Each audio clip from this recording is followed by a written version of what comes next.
Makanya jangan sok jago, jangan sok pinter, jangan sok keren, jangan sok terlatih, jangan sok bisa. Kalau Allah nggak nolong, nggak bisa apa-apa. Kalau Allah mau ngambil, ambil aja. Ada teman hebat, perkasa, diare, tetap di WC gitu. Padahal, MMA tuh, apa tuh yang berkelainya segala macam, udah oleh bakteri mah di toilet gitu. Ngalempreh hadirin. Assalamualaikum warahmatullahi wabarakatuh. Alhamdulillah, alhamdulillahi rabbil alamin. Alhamdulillahilladzi khalaqal mauta wal hayata liyabluwakum ayyukum ahsanu amala wa huwal azizul ghafur. Segala puja puji hanyalah milik Allah Subhanahu wa taala yang Maha melihat, Maha mendengar, yang menciptakan segala-gala yang ada di jagat semesta ini. Segala puji hanya milik Allah yang memiliki langit, bumi berikut segala isinya, termasuk diri-diri kita. Segala puja dan puji hanya milik Allah yang mengetahui apapun yang kita lakukan tanpa tersembunyi, apapun yang ada dalam pikiran, apapun yang terlintas di hati, apapun yang kita inginkan dan perlukan, apapun yang kita cemaskan, apapun yang terbaik bagi kita. Dialah Allah penguasa setiap kejadian. Tidak ada apapun yang bisa terjadi tanpa izinnya, walaupun diinginkan seluruh makhluk. Dan tidak ada yang bisa menolak apa yang ditetapkannya, walaupun dicegah seluruh makhluk. Dialah Allah yang maha adil, tidak pernah zalim kepada apapun siapapun. Dialah yang maha pengasih dan penyayang, yang maha bijaksana, yang maha sabar, yang menakdirkan pertemuan ini terjadi. Semoga Allah yang maha menatap ridho kepada kita semua. Amin ya rabbal alamin. Allahumma salli ala Sayyidina Muhammad wa ala alihi wa ashabihi ajma'in. Alhamdulillah, saudaraku sekalian, kita masuk 210. 209 sudah kita bahas 2 kali. Halaman 153. Silakan Ustaz. Fadhol. Bismillahirrahmanirrahim. Kita perhatikan pasal 210. Manis roba ayin idahullahu min syahwatihi wa yukhrijahu min wujudi ghafratihi wa qad ista'jazal qudrata wal ilahiyyata wa kana Allahu ala kulli syai'in muqtadir. Siapa yang merasa tidak mungkin dapat diselamatkan oleh Allah dari pengaruh hawa nafsu syahwatnya atau dihindarkan dari kelalaiannya, maka berarti ia telah memperlemah kekuasaan Allah, sedang Allah atas segala sesuatu maha berkuasa. Barang siapa yang merasa, wah saya tidak akan bisa lepas nih dari syahwat membara, dari amarah, dari kelalaian, ini saya tidak akan bisa nih mengatasi diri saya, berarti dia sudah berburuk sangka kepada Allah. Begini hadirin, la haula wala quwwata illa billah. Tiada daya, tiada kekuatan kecuali dengan izin Allah.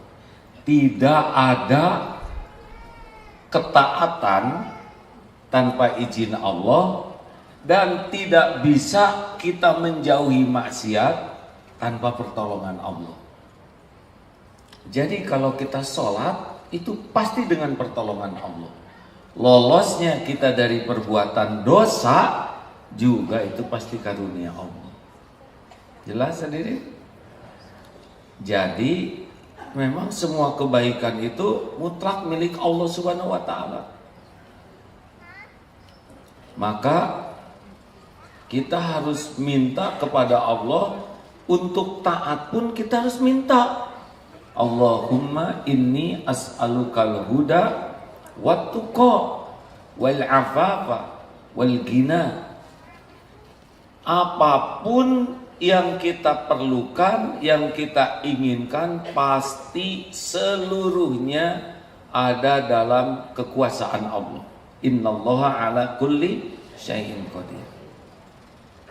Tidak hanya keperluan lahiriah, tapi juga keperluan yang tidak nampak. Ada sebuah surat menceritakan seorang santri jatuh cinta kepada ustadznya. Bukan yang ini.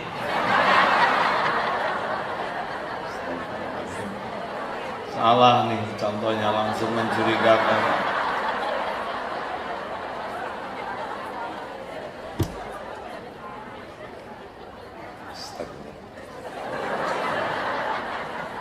Kenapa saya jadi merah begini wajah? Ini mah yang lain, orang lain, ustadz lain. Tapi santri ini tidak bicara. Dia pendam sendiri, dia sengsara sendiri, dia cemburu sendiri.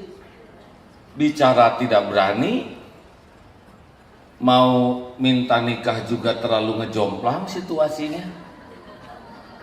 Sudah Bu, jangan ikut campur, dengerin aja. Saya salah nih ngambil contohnya, tergesa-gesa. Sampai akhirnya dia tahu ilmu ini, bahwa cinta itu Allah yang menurunkan, Allah juga yang mengambil. Bahwa rindu itu Allah yang menghujamkan, Allah juga yang menghilangkan. Sampai akhirnya dia minta kepada Allah, ya Allah, cabut rasa suka saya ini. Ini membuat saya teraniaya. Niat nyari ilmu jadi salah. Orang dengerin ilmunya dia malah begitu. Allah menolong, alhamdulillah dia ada yang melamar. Jadi nikah. Katanya, alhamdulillah kalau Allah mau ngasih solusi, dibuatlah dia suka kepada yang halal disukai, yaitu suaminya. Makanya nih yang kepada jatuh cinta kepada orang yang tidak pas ya, harus minta ke Allah yang mengambil cinta itu, yang menanam dan yang mengambilnya. Jelas hadirin sekalian? Hati kita ciptaan siapa? Hati kita sesungguhnya milik siapa? Yang membulak-balik hati siapa?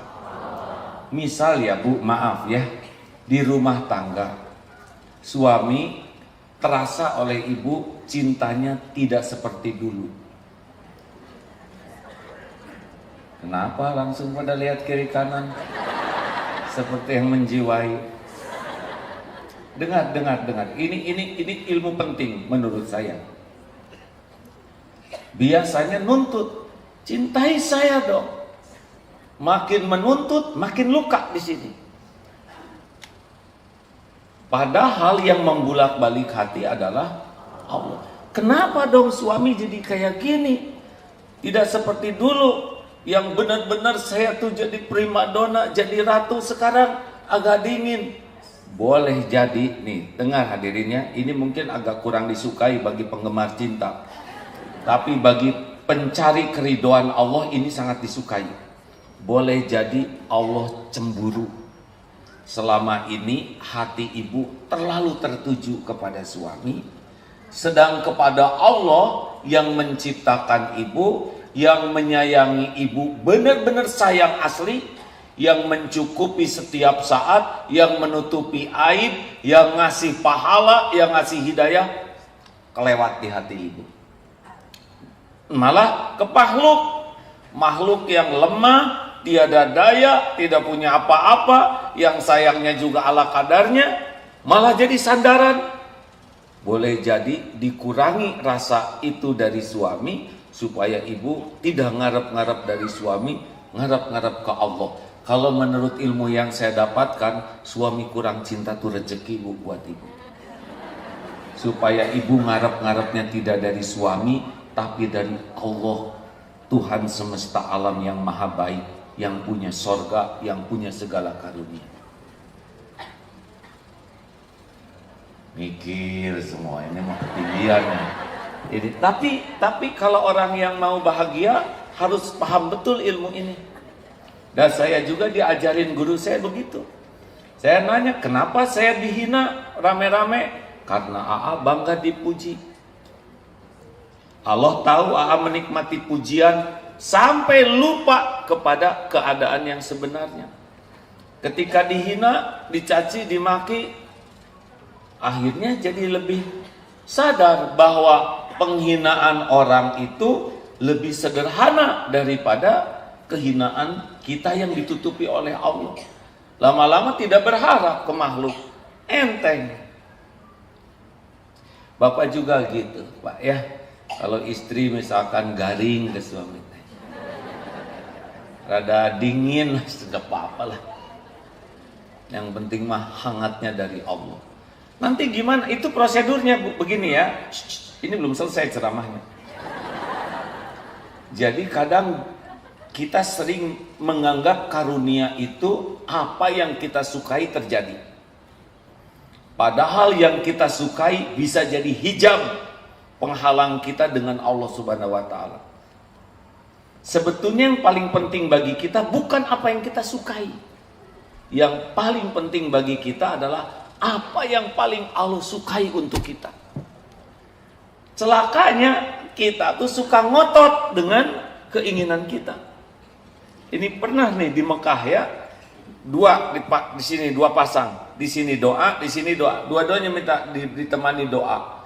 Yang satu nangis, ya Allah, titipkan keturunan. Nangis nih. Saya juga, aduh pengen keturunan, amin. Yang ini, ya Allah, anak-anak saya nakal semuanya. Nangis, punya anak 4, nakal 4-4. Sampai yang ini juga jadi bengong gitu. Nggak punya pengen, yang punya kapok, coba. Ya kurang lebih doanya minta disolehkan anaknya, karena menderita sekali punya anak nakal tuh hadirin. Tersandera, dan 4-4-nya. Nah, yang mau minta anak juga jadi rada shock juga. Allah. Jadinya minta yang terbaik.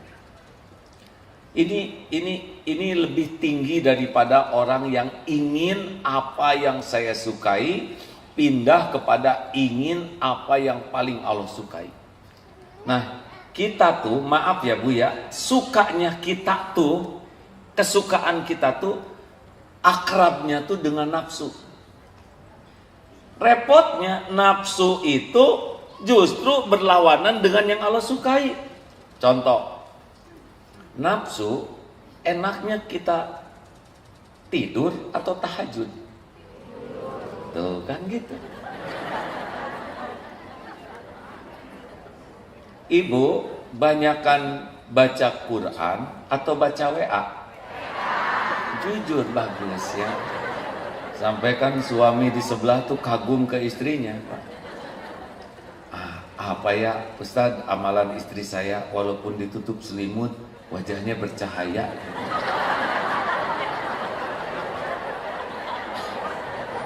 Tapi amalannya apa? Namanya Rawe, Ratu WAM.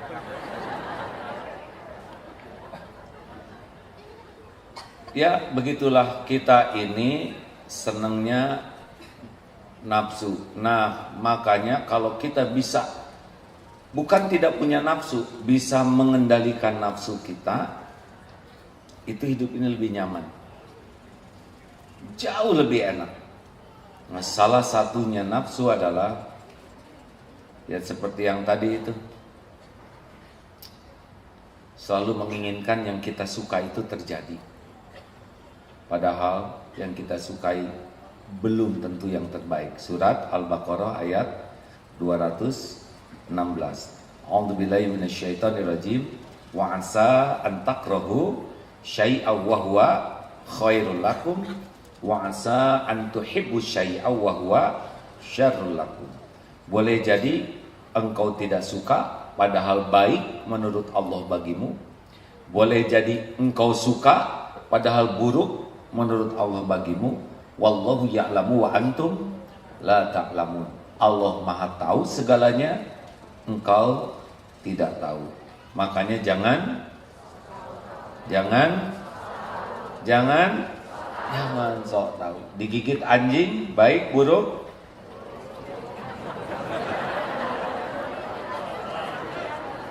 Digigit anjing baik buruk? Sok tahu.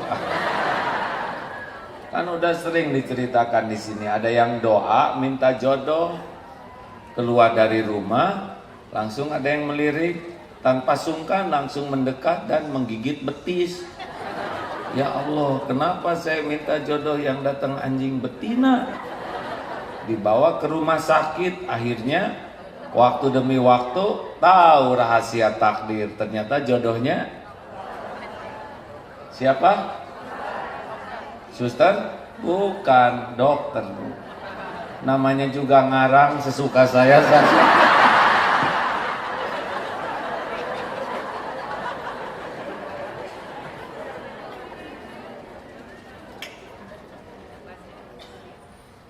Ada sahabat saya tidak tahu beliau menyimak ini atau tidak,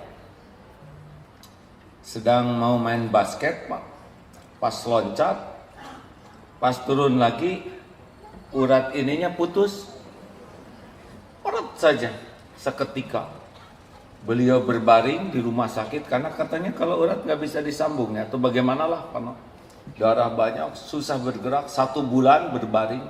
Aduh, katanya, betapa ke kamar mandi itu sesuatu yang nikmat, mahal, besar sekali.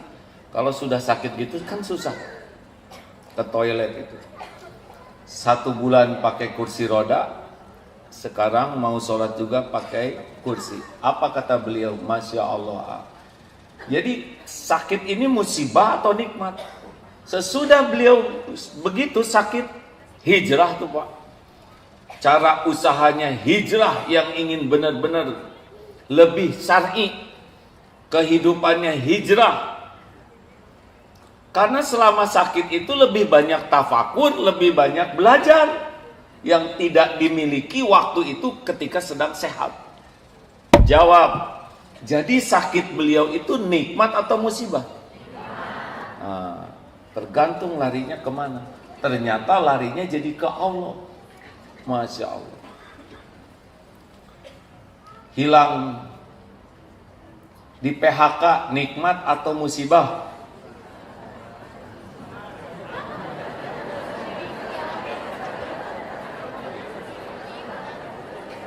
Nikmat atau musibah? Tergantung hadirin. Kalau dengan PHK jadi dekat dengan Allah, yang tadinya bersandarnya Tuhannya itu gaji, yang tadinya Tuhannya itu perusahaan, seakan-akan hidup dia terjamin, lalu oleh Allah ditakdirkan PHK. Dengan begitu dia lepas bersandar dari gaji, lepas bersandar dari perusahaan, hanya bersandar kepada Allah. Oh, itu nikmat. Mungkin ada pahit beberapa waktu ya, tapi pahit ini penggugur dosanya. Ada ibu-ibu nabung emas, dia punya uang beli emas, punya uang beli emas. Ketika banyak-banyak ditanya, buat apa ini emas? Ini untuk jaminan hari tua. Teng. Salah tuh. Dengan emas ini kan harganya tidak turun. Jadi kalau ada apa-apa, saya bisa jadikan jaminan untuk anak-anak sekolah. Dah, Allah pasti mendengar ucapannya. Dan Allah tahu isi hati. Diajak aja bisnis oleh seseorang, sedikit, wah untungnya bagus. Keluar emasnya tuh, wah untungnya keren. Semua emasnya, dan les aja hilang. Tipu, coba. Ini musibah atau karunia? Jawab.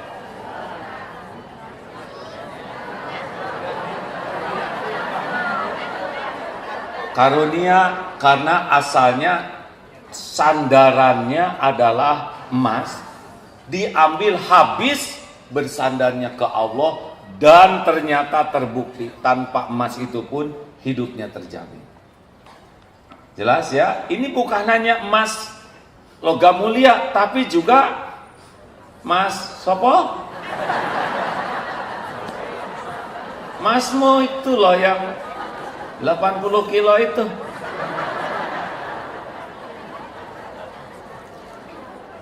Sebetulnya saya halus sekali barusan tuh, Bu. Harusnya Ibu ngerti itu teh dalam barusan tuh.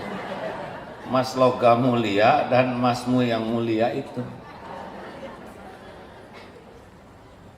Jadi jangan berburuk sangka terhadap kejadian yang tidak sesuai dengan keinginan kita, karena boleh jadi itulah yang membuat kita bisa mendapatkan sesuatu yang lebih hebat, yaitu dua hal.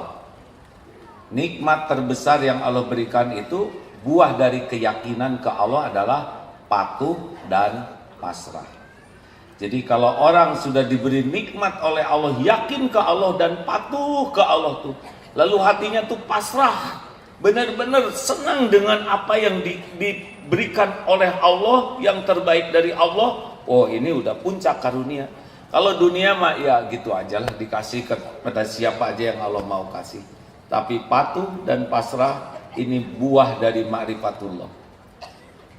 Ya harus siap hadirin, hidup ini tidak selalu cocok dengan keinginan. Balik ke yang tadi, gimana saya tuh lahir dari orang tua pemarah, ayah pemarah sejati, ibu pemarah tulen.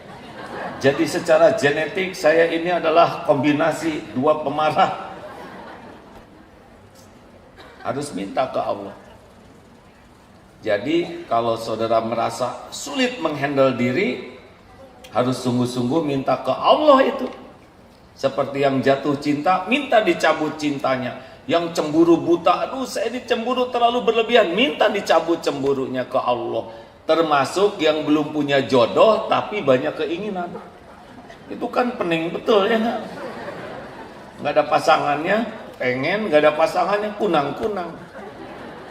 Minta ke Allah, ya Allah, karena yang menciptakan syahwat juga adalah Allah. Tapi kenapa nih saya error, syahwat saya membara sampai lihat pohon juga kunang-kunang. Boleh jadi saudara tidak jaga pandangan. Pandangan tidak dijaga, oleh Allah diuji, syahwat makin membara.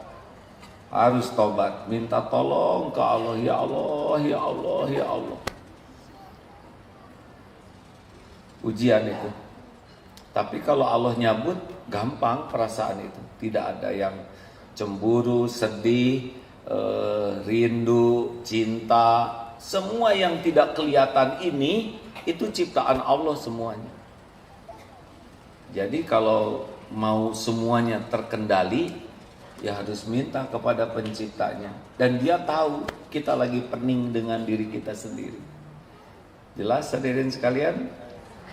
Jadi minta ke Allah tuh kan ada ya, maaf sedang di tanah suci, Pak di sini tempat Bapak minta, ini orang kaya gitu.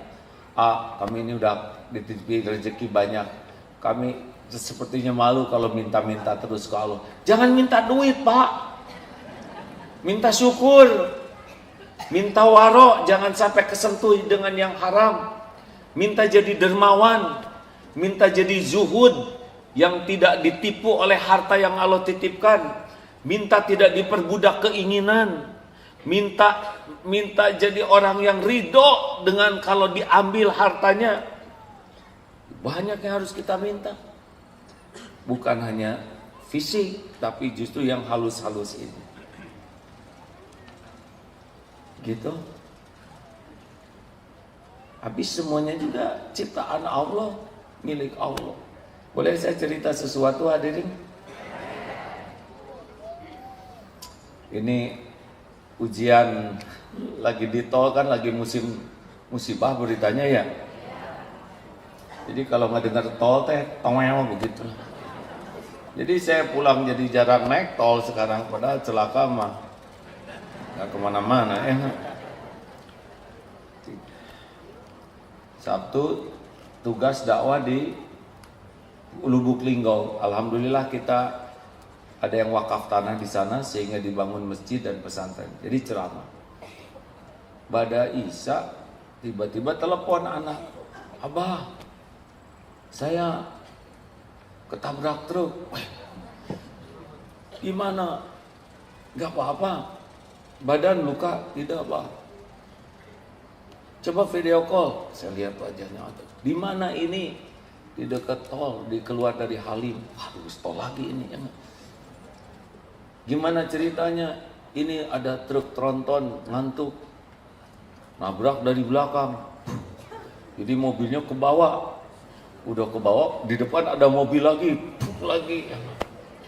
Pingsan anaknya karena tubruk berkali-kali. Tapi ditolong oleh supir truk ini. Kata polisi yang menolong, katanya baru kali ini ada supir truk tronton yang nabrak, nolong. Biasanya kabur." Alhamdulillah. Bayangkan dengar berita ngeri saja ada berita gembiranya itu. Katanya supir ini langsung nolong anak keluar sambil diusap, "Astagfirullah, Chef, astagfirullah. Maaf ya, saya ngantuk." Begitulah. Jadi ditolong. Ini kesan ini sampai anak saya ini sekarang sayang sekali sama supir yang nabraknya. Yang pertama dilakukan, kata anak ini, saya mengamati ya, betapa kasih sayang yang kemarin diceramahkan itu. Katanya tolong itu supirnya kekeluargaan aja, jangan diproses. Masya Allah itu. Yang pertama dipikir oleh yang nabrak adalah keselamatan yang ditabrak. Yang pertama dipikir oleh yang ditabrak sesudah siuman adalah supaya jangan ditahan yang nabraknya. Coba itu. Kejadian pahit berbuah kemesraan. Indahnya katih tayang.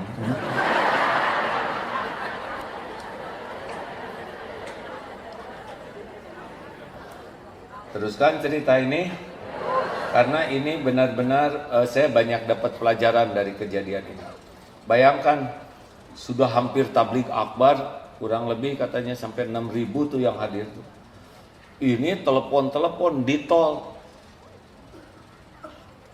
Tapi ingat bahwa ketika terjadi surat At-Taghabun ayat 11, "Ma asaba min musibatin illa biiznillah." Tak ada satupun musibah kecuali dengan izin Allah. Wa may yu'min billah, dan jika beriman ke Allah, yakin ini terjadi dengan izin Allah dalam kekuasaan Allah, yahdi qalbah, Allah akan memberikan petunjuk di hati.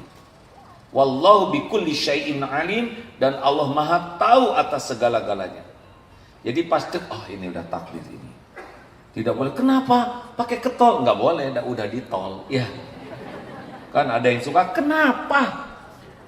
Enggak bisa, udah terjadi. Ketika genteng jatuh kena jidat, kenapa kamu pakai jalan ke sana? Enggak mungkin. Udah jelas ada tanda terimanya, enggak bisa enggak diterima. Pokoknya kalau nasi jadi bubur, pikiran kita adalah cakwe, ayam, kacang polong, kerupuk, kecap, seledri, bawang goreng, bubur ayam spesial. Itu ya.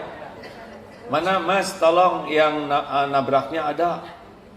Aduh Abdi, sedang saya Agim. Aduh Agim. Aduh astagfirullah. Jadi lebih itu katanya. Tenang Pak. Bapaknya selamat. Aduh saya ngantuk, punten ya enggak. Terus itu yang ketabraknya satu lagi ada, telepon lagi. "Pak, gimana?" "Iya, maaf tadi." "Ya sudah Pak, semua udah takdirnya. Emang malam ini kita bisa silaturahim seperti ini." "Oh iya, udah enggak mungkin menghindar, ini apa yang harus terjadi pasti terjadi Pak." Masya Allah. Baru juga nelfon, "Udah Mas, siap nggak pulang? Coba mobilnya masih hidup nggak?" Di video gitu, mobilnya rusak. "Hidup Pak." Nah lama-lama kemana anak saya? "Pingsan Pak." Rupanya, ya Allah, alhamdulillah datang ambulan. Saya lihat bagaimana Allah mengatur semuanya. Karena mau minta tolong kemana ya, saya ada jauh, tempatnya juga tidak tahu. Alhamdulillah datang ambulan seperti biasa.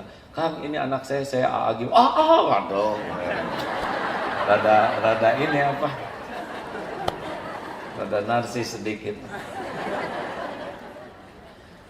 Sampailah ke rumah sakit, kata rumah sakit, karena ternyata apa, jadi kejam, jadi kaku anaknya tuh begitu. Padahal tadi masih bicara, kepala sakit. Akhirnya rumah sakit yang kecil itu tidak nerima, dikirim lagi. Ibunya ngejar dari BSD sampai jam 9 malam, sampai jam setengah 2 diperiksa, akhirnya dipindah lagi besoknya ke Bintaro. Masya Allah, saya pulang kemarin dari Lubuk Linggau, sudah begini kaku Pak, kesakitan luar biasa, rupanya pecah pembuluh darah di sini, di luarnya aman, tidak ada luka sama sekali, tapi di dalamnya rupanya tumbukan itu. Gimana bisa lebih tenang? Karena yakin semuanya pasti sudah yang terbaik. Saya tanya ke anaknya, gimana Mas? Apa hikmahnya? Bah, kalau saja di depan itu ada truk lagi, saya hancur. Didorong dari belakang, ketemu dengan truk. Alhamdulillah kosong. Yang nabraknya juga ke pinggir. Supirnya juga nolong. Jadi yang diceritakan tuh karunia saja. Masya Allah. Pas dari MRI, kata dokter teh, alhamdulillah tidak ada tulang yang patah, tidak ada saraf yang rusak, yang ada cuma pembuluh darah saja di sininya pecah karena tumbukannya keras, tapi pembuluh insya Allah katanya akan sembuh lagi. Itu hadirin. Apa hikmahnya? Ternyata walaupun nyupir sudah tenang, pelan, truk mah lewat rawas ya. Dan truknya juga tronton hadirin, manis bisa ya kan. Cukup. Artinya memang kalau udah waktunya terjadi mah terjadi itu. Mendengar sesudah itu yang bannya meletus, betul?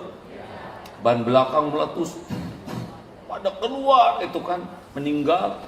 Siapa yang nyangka bekal meletus ban begitu? Siapa yang nyangka bekal meninggal di jalan seperti itu? Artinya memang kekuasaan ini milik Allah sepenuhnya. Tidak ada yang jagoan, tidak ada yang hebat, tidak ada yang terlatih, tidak ada yang perkasa. Yang ada tuh cuma satu, kekuasaan Allah. Mau sejago apapun kalau Allah takdirkan terjadi. Benar? Makanya jangan sok jago, jangan sok pinter, jangan sok keren, jangan sok terlatih, jangan sok bisa. Kalau Allah nggak nolong, nggak bisa apa-apa. Kalau Allah mau ngambil, ambil aja. Ada teman hebat, perkasa, diare, tetap di WC gitu. Padahal, MMA tuh, apa tuh yang berkelainya segala macam, udah oleh bakteri mah di toilet gitu. Ngalempreh hadirin. Ini serius kan, sebelumnya saya ceramah bahwa celaka mah bisa dari belakang, kejadian tuh di anak. Makanya sekarang saya hati-hati mau bicara teh hadirin. Bahwa memang kita ini selamat, celaka, bahagia, sengsara, lapang, sempit, mudah, susah, semuanya ada dalam kekuasaan Allah Subhanahu wa taala. Utuh, total. Hasbunallah wa ni'mal wakil, ni'mal maula wa ni'man nasir. Maka jangan pernah merasa aman oleh apapun, siapapun, kecuali aman itu hanya dengan jaminan Allah. Setuju? Jadi gimana doa nih? Saya jadi nggak mau naik mobil ke tol, saya mau naik pesawat. Nah boleh jadi memang celakanya lewat pesawat. Kalau gitu nggak jadi. Gimana kalau naik pesawat jatuh ke laut, nanti saya dimakan hiu? Gini Bu, kalau ibu rezeki hiu ya, ini pengajian horor begini nih. Yang bahaya tuh sebetulnya bukan kejadiannya. Yang bahaya tuh kita tidak berlindung ke Allah. Kalau udah berlindung, udah sedekah, udah doa, kejadian ya nggak apa-apa. Kita kan milik Allah, sesuka Dia saja. Mungkin Allah akan memberikan takdir yang baik sesudah kejadian ini. Saya agak trauma dengan kata-kata tol itu kan, sudah 2 anak di sana yang tabrakan. Yang satu menantu Itu jam 3, supirnya ngantuk, nabrak truk di belakang. Berhentinya di sini besinya tuh. Iya, hancur mobilnya tuh. Untung si joknya ini ditidurkan. Jadi kalau duduk begini, habis lehernya. Sekarang jadi ngaji. Umur kedua ya. Lihat anak-anaknya, lihat istrinya jauh lebih perhatian. Karena merasa ini kehidupan, kesempatan. Karena kalau ngitung keadaan kemarin secara syariat sudah selesai. Tidak ketemu lagi dengan anak istri. Nah, kita jangan sampai diingatkan oleh Allah dengan kejadian yang seperti itu. Ya. Makanya terus sekarang mau pergi, bismillahi tawakkaltu 'alallahi la haula wala quwwata illa billah. Hudita wa kufita wa wuqita. Dikatakan kepada orang yang doa itu akan ditunjuki, akan dicukupi, akan dilindungi. Sampai setan juga bingung, gimana nih nyelakain orang yang ditunjuki, dicukupi, dilindungi. Keluar dari rumah, luruskan niat, ambil uang, sedekah. Sedekah teh yang rada nendang atuh hadirin ya. Jangan 2000 masukin itu. Jebet-jebet saja, itu takdir bisa digeser oleh Allah. Dari takdir musibah jadi takdir selamat. Dari takdirnya digigit anjing karena kita sedekah, jadi kita gigit enggak, jadi gigit itu kambing Kairo ya. Astagfirullah. Oh serius hadirin? Kan Allah sudah memberikan fasilitas bergeraknya takdir ke takdir lain, diantaranya dengan doa, dengan sedekah. Gunakan semua fasilitas itu. Toh kalau sudah semua fasilitas berlindung ke Allah kita gunakan, tetap terjadi sesuatu, pasti yang terbaik. Begitulah. Doakan ya supaya bisa sembuh ini anak. Jadi waktu mau ke kamar mandi, aduh susah gitu ya. Mau jalan susah, harus dipanggil, ya Allah. Betapa kita lancar ke kamar mandi itu nikmat luar biasa Pak. Kalau kaki nggak bisa napak, tangan bergetar gitu, aduh. Nah kita ke kamar mandi tanpa rasa syukur ya kan, blus. Harusnya doa, harusnya ke dalam kamar mandi, nggak usah teriak-teriak. Alhamdulillah ya Allah lancar, lihat air mengalir ya Allah. Itu kan Allah yang ngasih, benar? Coba berapa banyak yang nggak ada air dan sulit air. Lihat toilet kloset ada lubangnya. Berapa banyak yang nggak ada lubangnya di itu. Oh serius itu hadirin. Kalau coba, maaf ya Bu, saya cerita ini ada latihan santri siap guna. Sengaja dilatih santri ini. Katanya pulang ke rumah tuh lihat piring dan makan tuh, ya Allah. Karena waktu makan dibuat susah, sulit. Jadi ketemu makanan, ya Allah. Ketemu kasur, ya Rob. Karena tidurnya dia bergeletakan di trotoar, di mana dilatihnya begitu. Jadi ketemu kasur, ya Allah, Alhamdulillah. Kita tiap hari tidur nggak begitu, benar? Masa harus dibikin menderita dulu oleh Allah baru tahu syukur? Waktu di Mina ada kecelakaan, dilempar jumroh zaman dulu.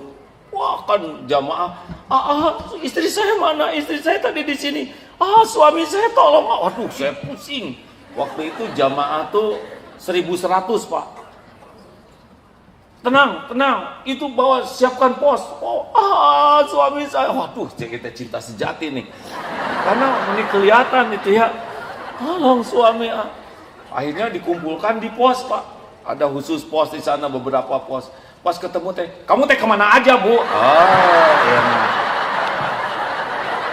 Harusnya dipeluk, syukur masih hidup. Udah dibilangin pegangin Bapak dari tadi gitu. Gak jadi kemesraannya adanya. Harusnya disyukuri atuh ya. Ya sudahlah, jadi pelajaran. Baik, masih ada Ustaz? naskah ke-211. Rubbama waradat al-ghullamu 'alaika liyu'arrifaka qad rama manallahu bihi 'alaik. Ada kalanya kemungkinan kegelapan-kegelapan dosa, maksiat dan syahwat itu tiba padamu untuk mengingatkan kepadamu kebesaran nikmat yang diberikan Allah kepadamu. Oh iya, ini dia. Hidup kan terus menerus ada godaan. Kadang-kadang kita jadi lemah gitu, menjadi keras hati itu. Tahajud jadi susah, saum jadi nggak kuat. Kadang-kadang gitu, ngaji yang biasa 1 juz, 2 juz sehari, tiba-tiba 1 halaman, 2 halaman menjadi susah. Nah, kadang-kadang oleh Allah perlindungan kita terhadap tipu daya itu rada ditipiskan, supaya kita tahu kehilangan karunia yang besar dari Allah tuh sangat mahal. Jelas hadirin? Kita ingat waktu kita tahajud nikmat, waktu saum Daud kuat, pada waktu nikmat itikaf baca Quran, sekarang nggak ada. Nah, kadang-kadang diambil oleh Allah benteng sehingga kita lemah karena kesalahan kita sendiri, untuk mengetahui betapa nikmatnya karunia Allah, bisa tahajud, bisa saum, bisa ngaji. Dan kita harus minta lagi. Begitulah hadirin sekalian, segala-galanya, ulangi, segala-galanya ciptaan siapa? Segala-galanya milik siapa? Adakah sesuatu yang bukan ciptaan Allah di alam ini? Jawab. Adakah sesuatu yang tidak dimiliki Allah di jagat ini? Adakah sesuatu yang lepas dari genggaman Allah? Adakah sesuatu yang bisa terjadi tanpa izin Allah? Yakin? Ya. Asap izin Allah bukan?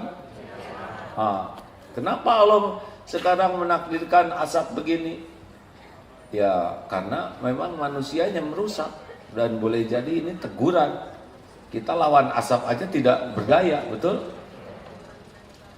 Jadi memang baiknya kita terus mendoakan, terutama memperbanyak istighfar, karena istighfar akan mendatangkan hujan lebat, dan juga istighfar mendatangkan pertolongan Allah. Kita juga sudah membuka bala bantuan ke Banjarmasin, karena di sana banyak sekali terjadi kebakaran, tapi paling membantunya juga masker dan oksigen, karena tidak bisa lebih jauh lagi untuk memadamkan, itu harus pakai keahlian. Baik, itulah materi inti yang kita bahas kali ini. Jadi apapun yang dirasa, gelisah, sedih, bingung, takut, harus cepat kembali ke Allah, karena yang bisa menghilangkan rasa itu adalah Allah Subhanahu wa taala, ya. Yang dilanda kerinduan gitu, udah. Jadi gimana? Ambil wudhu, sholat. Wasta'inu bisabri wassalah. Jangan berburuk sangka dengan kejadian yang tidak cocok dengan keinginan kita, karena boleh jadi kejadian itulah yang membuat kita bisa dekat dengan Allah. Yang kalau dikasih, boleh jadi pemberian Allah itu akan membuat kita jauh dari Allah. Tidak penting yang kita inginkan selalu terjadi, yang penting adalah yang terbaik menurut Allah yang terjadi untuk kita. Walaupun gak cocok dengan keinginan kita, tidak apa-apa, karena gak penting sih keinginan kita, semua kejadian tuh belum tentu terbaik.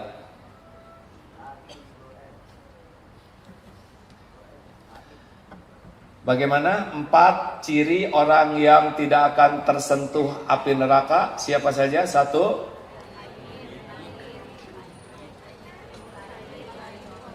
Siapa? Masih ingat tidak? Ada 4 ya. Ala ukhbirukum biman tuharramu alaihin nar. Maukah kukabarkan kepadamu orang yang diharamkan tersentuh api neraka? Qala ala kulli hayyinin layyinin qaribin sahlin. Tolong 4 ini, ada yang sudah mengamalkannya belum? Hayyin itu apa? Tenang, lahir batin, tenang, teduh, meneduhkan.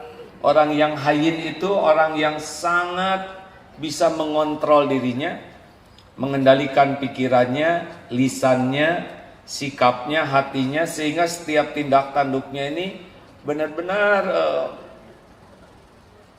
terkendali.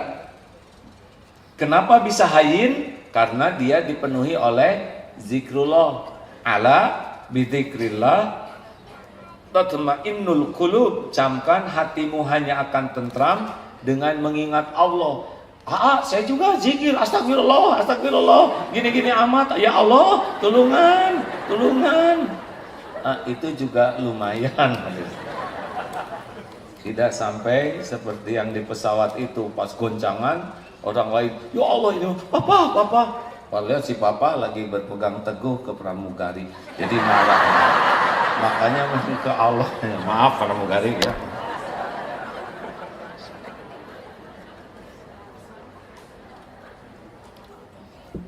Orang yang hayyin ini karena dia selalu ingat ke Allah dan ingatnya sampai ke tingkat yakin. Yakin ada berapa tingkatan? 3 tingkatan. Ilmu yakin. Seperti apa orang yang ilmu yakin? Seperti saudara kita yang di kampung pedalaman, tidak ada listrik, tidak ada TV, tapi sholatnya ngadap kiblat. Kenapa ngadap kiblat? Kan Ka'bahnya, Mekahnya di kiblat. Nah, Bapak udah tahu belum Ka'bah seperti apa? Pokoknya gitulah. Pak, Ka'bah teh bulat. Oh iya, bulat. Iya, bungkusnya pakai batik. Menyak gitu. Kenapa? Karena dia hanya dari ilmu yang terbatas. Ada juga ainul yakin. Seperti apa ainul yakin? Yang punya TV. Lihat tuh Ka'bah. Oh, Ka'bah teh gitu. 4 persegi ya, kayak hitam, begitu. Nah, ini udah nggak bisa dibohongin nih. Karena dia udah lihat dari jauh. Yang paling top adalah hakul yakin. Karena hakul yakin itu dia sudah pernah berangkat ke tanah suci, sudah tawaf, sudah doa di multajam, sudah cium hajar aswad, sudah tahu harumnya Ka'bah. Ini sudah nggak bisa dibohongin. Tahu nggak Ka'bah teh harumnya teh kayak melati, dengar gitu. Nah, ke Allah juga gitu. Ada yang ilmu Allah, ya Allah Maha mendengar, Allah ada, Allah Maha kuasa, tapi belum sampai ke hakul yakin. Kalau sudah hakul yakin, udah tenang. Nah, itulah hayyin. Hayyin itu hati yang yakin sehingga dia roja, harap dan khaufnya hanya kepada Allah.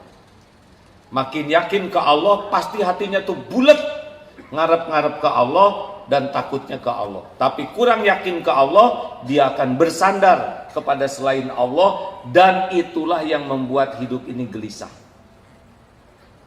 Boleh punya dunia, boleh, tapi jangan pernah bersandar. Jelas hadirin? Tidak ada kemelekatan. Yang kedua apa? Layyin. Layyin itu lembut, sopan, santun. Dari mana datangnya layyin? Dari sifat rahmah, kasih sayang. Itu supir dengan anak saya padahal ditubruk anak saya jadi friend. Kemarin pas dengar itu yang pertama kali dikabari ya supirnya, sayangnya nggak apa-apa gitu. Harusnya kan rada kehel gitu ya. Dan supirnya saya tanya, kenapa ini jadi sayang sekali supir? Kan pertama kali saya ditabrak, supir itu sampai meluk, ngusap-ngusap saya. Itu nyata hadirin ya. Kita kemarin cerita singa, ya kan? Kenapa singa meluk ibu itu? Apa karena ibu itu cantik? Coba aja yang cantik deketin singa. Apa yang terjadi? Apa karena kaya? Apa karena gelar? Apa karena jabatan? Enggak. Tapi karena si ibu itu pernah menolong singa ini, diusap, disayangi. 5 tahun singa tidak lupa ke ibu ini. Gitu tuh Pak. Jelas? Halo? Saya bersyukur melihat takdir anak saya yang nabraknya ini. Beneran Pak? Dan yang nabraknya tuh nggak bela diri sama sekali. Saya teh ngantuk Pak. Jadi saya nabrak. Aduh maaf. Gak apa-apa Pak. Nggak jengkel dan lihat ketulusannya tuh. Saya yang salah. Nggak kabur, nggak bela diri. Saya teh nggak bisa tidur, ingat keadaan anak bapak. Katanya. Padahal semuanya udah ada takdir. Sing lembut ya, jangan kasar, jangan suka emosional. Apalagi wanita, hilang kelembutan, hilang keindahan. Wanita tuh secara strukturnya juga udah beda dengan lelaki, benar? Kami ini dunia kekerasan. Itu makhluk halus, ya. Jadi nggak klop, ya kan? Oh iya, kami sudah membanting-banting tulang. Seharian pulang ke rumah pasti mencari kesejukan, bukan mencari smackdown, ya kan? Yang ketiga apa? Qarib. Qarib itu dekat. Ini haram ya di neraka. Kalau yang kedua tadi irhamu man fil ard yarhamkum man fis sama. Sayang yang di bumi, yang di langit menyayangimu. Yang qarib ini datangnya dari mana? Kenapa ada orang yang enak sekali kalau kita ketemu tuh enak, ngobrolnya enak. Kenapa? Karena tawadu, rendah hati. Jadi kalau orang sudah merasa nih ya, saya ini lebih tinggi dari kamu. Jabatan saya ini paling tinggi di sini. Saya ini orang yang lebih pintar, lebih. Ketika kita ngangkat diri, itu aura kita tuh aura haus akan penghormatan. Aura haus dahaga akan pengakuan. Itu membuat kita tidak nyaman. Dan kalau kita sudah tidak nyaman, maka orang di sekitar kita tidak nyaman.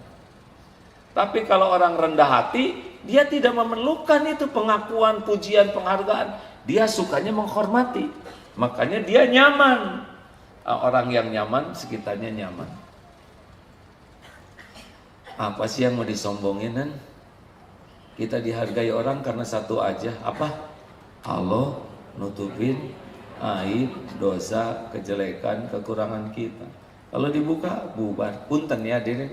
Kalau ini dibuka nih, dosa dan aib saya, ini langsung lari-lari itu ke saya tinggal sendiri di sini. Kata guru saya, ingat setiap kali kita dihargai orang lain, mendapat penghargaan orang lain, setiap kali langsung ingat apa yang Allah tutupi yang tidak diketahui orang lain. Hadirin sekalian, telah hadir bersama kita yang kita tunggu-tunggu, yang susah undang, Kiai Haji Al-Mukarramah. Oh, itu perempuan Al-Mukarramah. Sebelum beliau tampil, mari kita doakan ila arwahi Abdullah bin salah kan. Cuma sudah meninggal. Ada tuh yang kayak gitu, pasrah aja saya. Nah, pada waktu kita dihormat, dipuji, langsung buka. Oh, Engkau tahu siapa diri saya yang sebenarnya, ya Allah. Engkau tahu dosa yang sembunyi-sembunyi yang saya lakukan. Engkau tahu aib-aib yang mati-matian saya tutup-tutupi. Engkau tahu sholat saya tidak pernah khusyuk. Engkau tahu mata saya tidak terjaga. Orang sibuk memuji kita, kita sibuk dengan apa yang Allah tahu yang tidak diketahui orang. Kita tidak perlu ngaku-ngaku ya. Tidak, saya mau banyak nggak, itu juga merendah untuk mengangkat diri biasanya. Terakhir, sahal. Apa sahal? Ayo, apa bu? Mudah. Sahal itu mudah. Jadi orang yang tidak akan tersentuh api neraka ini, orang yang yasiru wala tu'asiru, basyiru wala tunafiru. Dalam dakwah tuh begitu. Mudahkan urusan, jangan dibuat ribet. Jangan suka nyari-nyari kesalahan, kekurangan, diperbesar, diperumit, diberbelit. Mau apa? Gampangin urusan teh. Udah banyak urusan tuh, benar?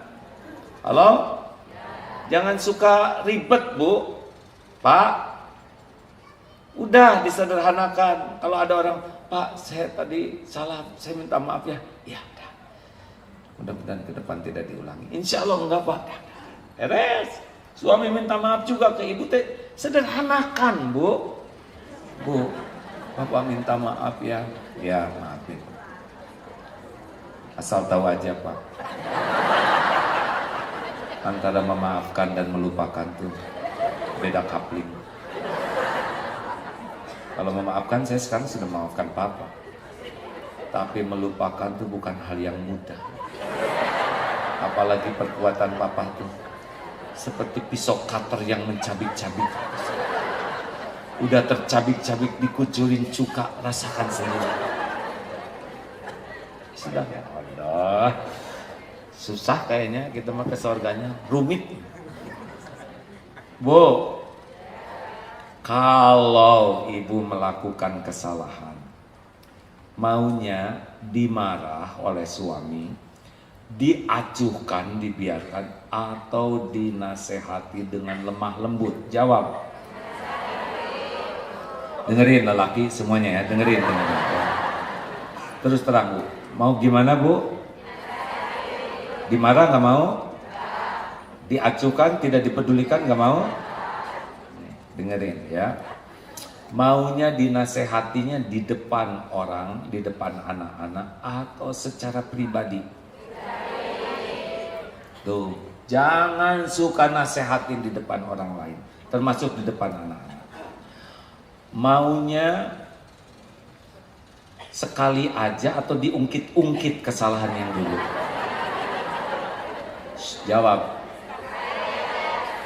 Mau diungkit-ungkit dosa-dosa yang dulu? Jawab. Jangan suka ngungkit-ngungkit, Pak. Nggak mau mereka. Ya, sekali cicing dah. Maunya dimaafkan atau tidak? Dimaafkannya sesudah minta maaf atau sebelum minta maaf? Paten. Super hadirin keinginannya. Jadi sekarang Bapak tahu ya, bahwa istri itu ingin kalau berbuat salah kita harus pengertian. Dinasehati, lemah lembut, sembunyi-sembunyi gitu ya Bu ya. Dan sekali, jangan diungkit-ungkit. Udah itu langsung dimaafkan sebelum minta maaf. Halo hadirin. Super etan. Begitu Bu maunya? Kalau ibu ke suami begitu enggak? Nah, kita jadi paham ya, bahwa antara keinginan beliau dan kelakuannya tidak nyambung.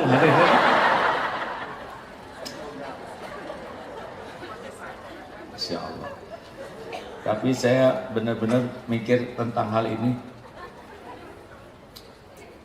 Kita berusaha lakukan saja Pak. Ya. Ibu tahu nggak keinginan kami apa Bu? Sama Bu. Persis itu. Ya hadirin, sudah segitu aja. Jadi emosional sekali hadirin. Ini teh Allah teh lagi melihat kita. Malaikat ada nggak di sini? Malaikat pencatat yang mendampingi kita ada. Malaikat khusus, malaikat rahmat ada. Malaikat yang khusus mencari majelis zikir, majelis ilmu, dia juga Allah datangkan ke sini. Dan yang memintakan ampunan, kan ada malaikat yang minta ampunan, sehingga ada yang datang ke majelis taklim. Loh, ini mah dia niatnya bukan niat mau ngaji, gak apa-apa katanya, ampuni aja semuanya, gitu. Jadi yang tukang ojek kesini nyasar juga, ya ada apa ngumpul-ngumpul, bisa diampuni itu hadis.